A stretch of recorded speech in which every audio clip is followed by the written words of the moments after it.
This anchorage is a pretty prime example of boats being stuck in places. There's like 14 or so boats here, all internationally flagged, that are looking for somewhere to be, but they're all stuck, just like us.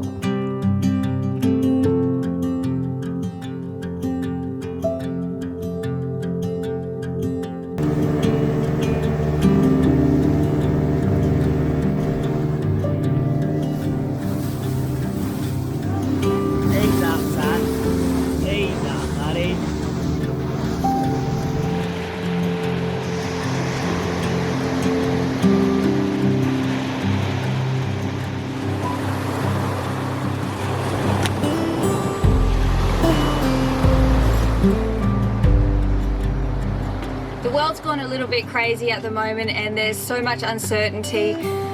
For us yachties, it makes us feel a little bit nervous. For example, we're not in our home country, we're in Malaysia. We don't know how long we have to be here. We don't know when we're going to be kicked out. And so our response to that is to try to be as self-sufficient as we possibly can. So on our boat Nandji, we can carry a lot of food. We have a lot of space for cans, and we can carry around 6+ or more months worth of food. We are powered by the sun, so we have a lot of solar. And we also carry a lot of diesel and fuel as well. So all of those elements are looked after, but one of the things that we don't have a lot of is water. We've had to get pretty creative in the ways that we have collected water in the past. Like, we've always had a tarp that we put up on deck that we can catch rainwater when it does rain, but when you're in the tropics, you're generally in the dry season, so it doesn't often rain a lot. We've lugged our containers around all sorts of places to try to fill them up. It's just one of those things that's always made us return back to civilization early for, is to get water. Yeah. But now we have a water maker. We just got a phone call this morning that said we have the package that's ready to go collect. So we might get some sails up and we'll motor back up into town to go collect this, and we'll start the install. This is pretty massive for Nandji, because we've always bathed in the salt. We just jump overboard, and we've always had a salty crust, you know. So yeah, we wash our dishes in salt, we wash ourselves in salt, everything gets washed in salt. The only thing fresh water gets used for is drinking and cooking. Drinking and brushing our teeth and cooking. And even then, we're the biggest tight asses. Yeah. This is going to change our lives so much. It's going to be incredible. So yeah, we can't wait for this next little chapter of Nandji. Yeah. A little bit of luxury. These little upgrades. Woo! Yeah. So we'll get back up into town, we'll go collect this tomorrow, and then we can start. As part of the rules of the movement control order that Malaysia have put down, you need to wear a mask when you go outside. You're only allowed maximum of 2 people in a car that leave the household. The restrictions are quite strong, and for good reason. We've got to try to kill this virus in the butt. Safety first, because we don't know who's out there and what zombies might be already, because we've been a couple of weeks away. Mask, Sani, machete.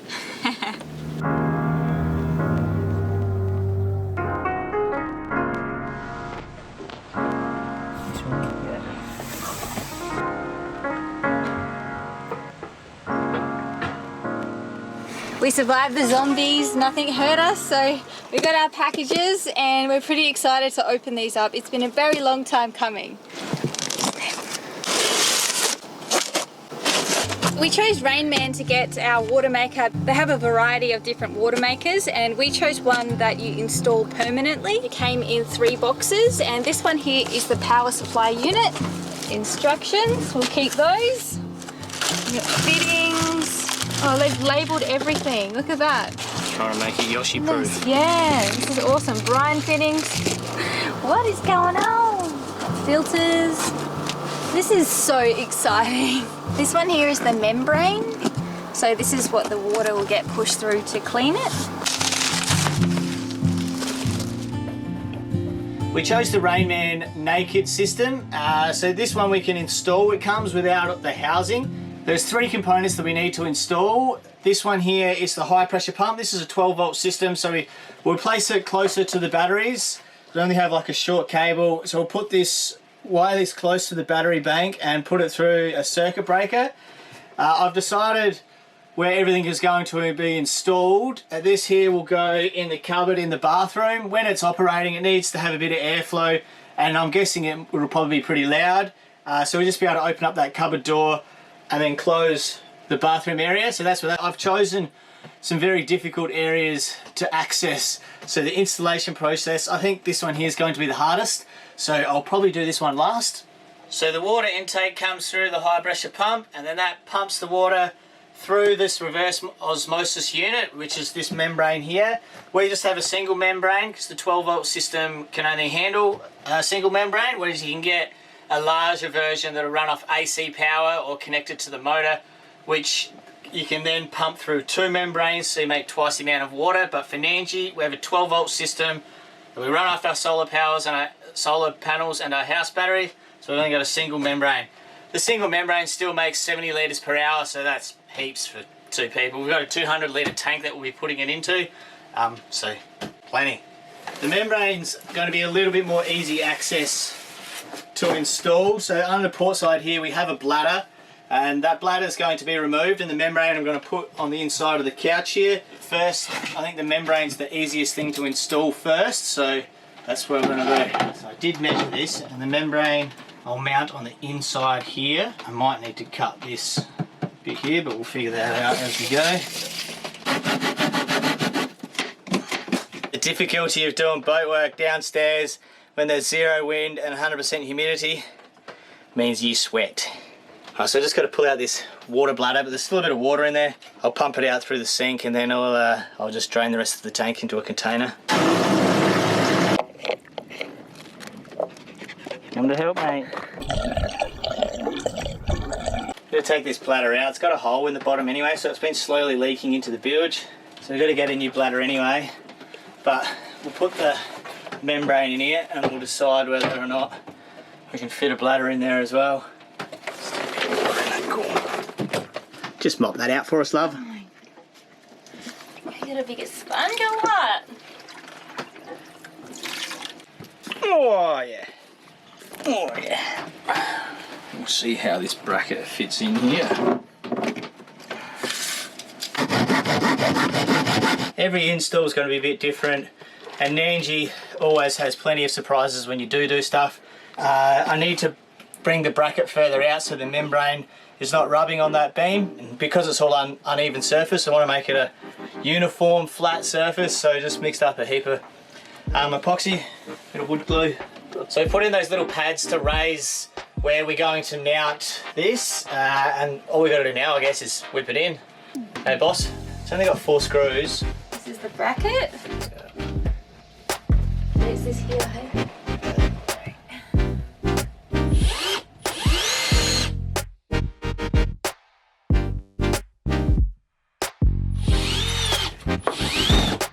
So each one has this thin little bit of rubber. That's just to support the membrane. It'll stop it from sliding around in there as well. We'll get him on. So my pre-measurements were pretty well absolutely spot on, because there's like 50 mil either side of the membrane. So it fits perfectly, and that's all mounted. And what do you reckon, boss? I'm knocking off. I'm cooking. Okay. As soon as you just literally just pull out the toolbox out the cupboard, you just start dripping. Look at that on the end of my nose.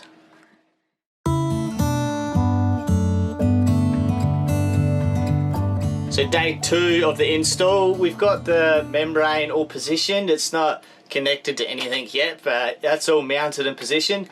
Pretty stoked with how that went. So now we've still got the high pressure pump to put in, and then the auto flush system. I decided I'm going to put the main high pressure pump in this bathroom cupboard. One, because there's a fresh water source already plumbed to this cupboard, so for the auto flush I don't need to do anything. It's close to the batteries, so the wiring and cabling should be super close. The isolator switches are just on the outside here. So there's power, there's fresh water, and then there's a through hole exit port for the brine water that I can tap into as well for the sink. So it has all of the entry and exits. There's also the seawater intake. Seacock is under where I'm sitting, and that's what we're going to tap into as well for the intake water, which all need to go to this pump. So it makes sense to put it in this cupboard, except we've got this other hosing here. There's like the sink hose here. We've got the toilet saltwater inlet and outlet, and we've got this shelf here. So I need to pull this shelf out. I think that's just going to be permanently removed. I'll have to tidy up the plumbing here and try to make a bit more space from that. And then the whole cupboard's quite dark and it hasn't been painted, so I'm gonna have to give it a paint. If you're gonna do a job properly, you gotta do it properly, you know? Alright, now that that's sorted, I can start installing some stuff. There is quite a lot of cables and other pipes and hoses and stuff in here, so I'll clamp up this toilet hose and push things out the side a little bit, so it will be quite full. But I think still this is the best place for it. I'll start by mounting, got some filters to mount. So from the raw water intake, the lift pump then pumps it through this pre-filter, which then goes off into the membrane and where we'll make fresh water. So I have to install this. I'm going to install this on the bulkhead up in here. Then we have the auto flush system. So you just set that on a timer and that'll happen on once a week. And so I'll install that on the inside in here as well. So it is quite full, and then the high pressure pump is going to be on the floor down there. In each package, everything comes all like pre-labeled just to help it make it a little bit Yoshi proof. So it does help a lot with the instructions and the installation. Two sets here, one for the bracket and one for the housing. So this is the bracket that I'll install. I'll mount this up against that bulkhead, and then the filters screw in through the top here. So it'll look a little something like that. So this is the high pressure pump. This is the unit that I'm going to install on the floor of the cupboard there. It's going to be quite hard because of the space that is available in the cupboard. But once it's in, it'll all be sweet, but getting it in is going to be the difficult bit. But I'll put it in so the water intake end is up the hull end, and then the high pressure pump with the high pressure fittings and stuff will be easily accessed at the front of the cupboard. But to install it, it's a little bit more difficult. So I've taken these out, and then it has like a base bracket here that slides out, and then the pump kind of slots in on the other side as well. The pump's quite heavy, so that's going to be the hard thing about this. The difficult bit is going to be able to put this base plate in and then slot the pump in sideways, because you need to have that little bit of space to then slide in the other side. Where there's a will, there's a way. It's pretty hard to show exactly what's going on in here because of the place I've chosen to install this, but we've got the high pressure pump in, the auto flush filter and the pre-filter, that's all in there. The auto flush is plumbed into the after the lift pump and before the pre-filter, so that's all plumbed in. We've just got some wires and stuff still here that's hanging out, so I've just got to tidy that up. The auto flush system just uses the freshwater pump on the boat, so I just need to plumb that into anywhere the fresh water is, and wire the auto valve into the freshwater switch as well, so that's all part in one. So this here is the self timer switch, so every week, once a week, it'll flush out the system, so that means we don't need to pickle the unit. That's just set on a timer, and that'll open the valve, which will then use the house pump to pump the fresh water through the system and get rid of any chlorine and that sort of stuff through a carbon filter. And now we just need to finish plumbing it and move on to the product water and the brine. I just got to check for leaks because I've tapped into the fresh water here for the auto flush. I haven't wired up the auto flush yet, so I'm hoping the electric valve is still closed, but I guess there's only one way to find out. Flick that switch, babe. Fresh water? Fresh water, yep. Oh, stop, turn him off. Yep. Alright, round 3, turn him on. Yep, that's sweet. And that valve is already closed, so that check valve's closed. Awesome, so that's all primed. So we have the high pressure pump mounted, we have the reverse osmosis unit mounted, and now we need to join the hoses from the one unit to the other. So we've got the high pressure line. This is the one thing that sucks about when you install stuff on the boat, because you need to drill holes through the really hard to reach cavities so you can run your hoses or your electrical cables and that sort of stuff. But because we have the high pressure line here, that'll go to the high pressure pump at the intake, and we also have the brine outlet here, which I'll run going through the same holes, and this here will be an outlet in the bathroom sink. So these will be going through the same holes. So I need to get through here. That's why there's crap everywhere, all the drawers are out, through the cupboard, into the head. So we've got bulkhead here, a cupboard here, another bulkhead there to get through. So there's like 3 areas at least I need to drill holes through, and we got to try to run it all through there.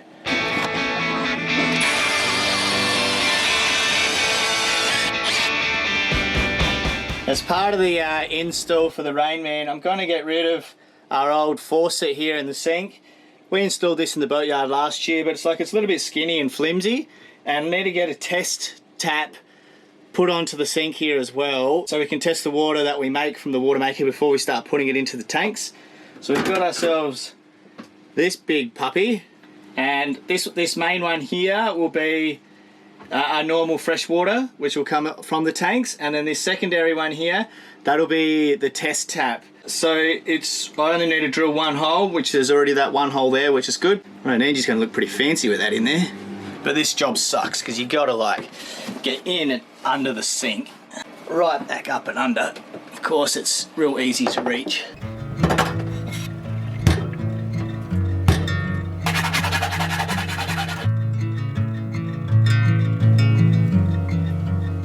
So that's finally all done, but before we close up the cupboard and put the cupboard door back on, before you use the high pressure pump, when it arrives, it has a little travelling plug, I guess you call that, for the oil, and so you just need to change that over and put the actual dipstick in. There's a big warning on top of the high pressure pump so you don't miss it, but normally people probably do that first, but I do it last. This cupboard looks probably super busy because it's got the auto flush, the pre-filter from the water intake, the brine output, and the high pressure pump all in that cupboard.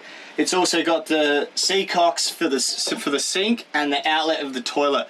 So it's very busy, but that's why I wanted to put it all in this cupboard, just because of that reason. It's easy access to the power, easy access for the brine output to go out. So it's very busy, but that's complete. We can put that cupboard door back on.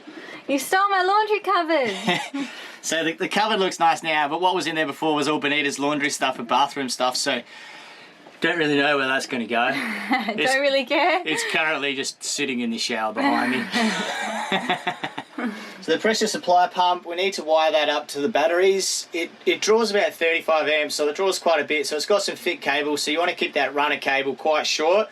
And the pump is just literally the other side of this bulkhead, and all our isolator switches are right here. And so I figured I'll put this 50 amp circuit breaker just above them. I'll put it in the nav table here so it's all hidden. You won't really be able to see it. All of this stuff came supplied with the Rainman, same as all the fittings that I've used to plumb everything in. It all came supplied. It's really just a matter of putting it all together. So I'm going to mount this in here, this circuit breaker. The cables are already linked through, and the batteries I'm sitting on the battery bank right now. And so the main buzz bar and everything for the power is right here behind our isolator switches for the boat. So this will be a short runner cable, and it's all linking everything in the same area.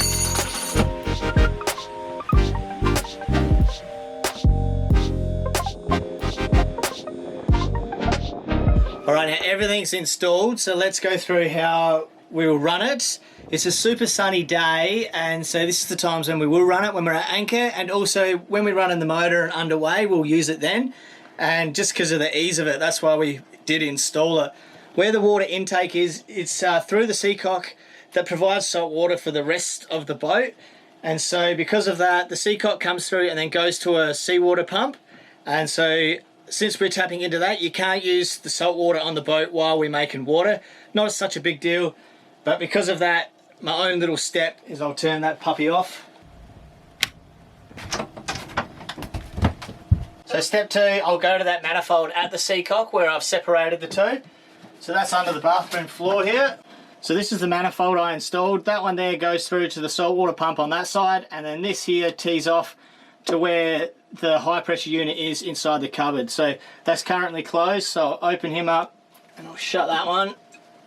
And that's the seacock open, so now all the salt water is just going towards the high pressure pump. I've just cracked the cupboard just so it's got a bit of airflow going through there.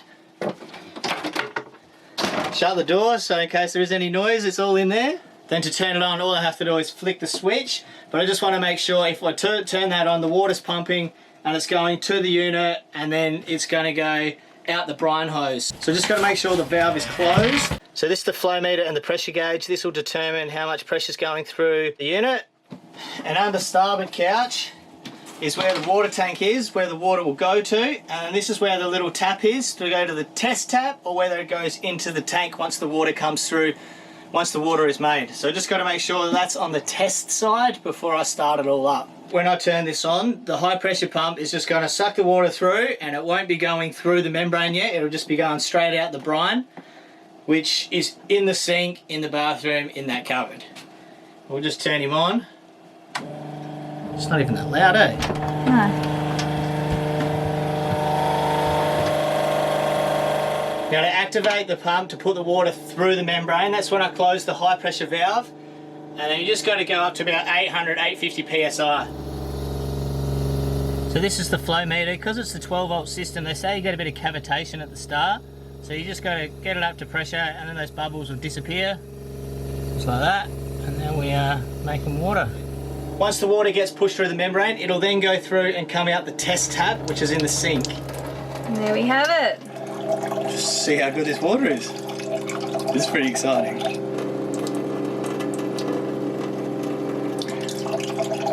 That's fresh as it gets, baby. Wanna try? Pretty good, eh? So we'll just change that tank and test tap, and we'll make it go so it goes straight into the tank. That's so good. We're 100% making water from the sun right now. Can you get any more self-sufficient? How good is that? Because we didn't have a lot of fresh water on Nandji, we used to always just shower in the ocean with the salt water and outside. And this room was kind of a bit of a storage area. But now that we have fresh water, we can have freshwater showers whenever we like. And so we thought we'd renovate the bathroom and get it ready for showering. And this is what it looks like. We have a little shelf here with all of our showering stuff. It's definitely a little luxury that we are indulging in and that we are loving as well. So it's been 4 years of saltwater washes, and so we couldn't have welcomed this enough. This is just the best.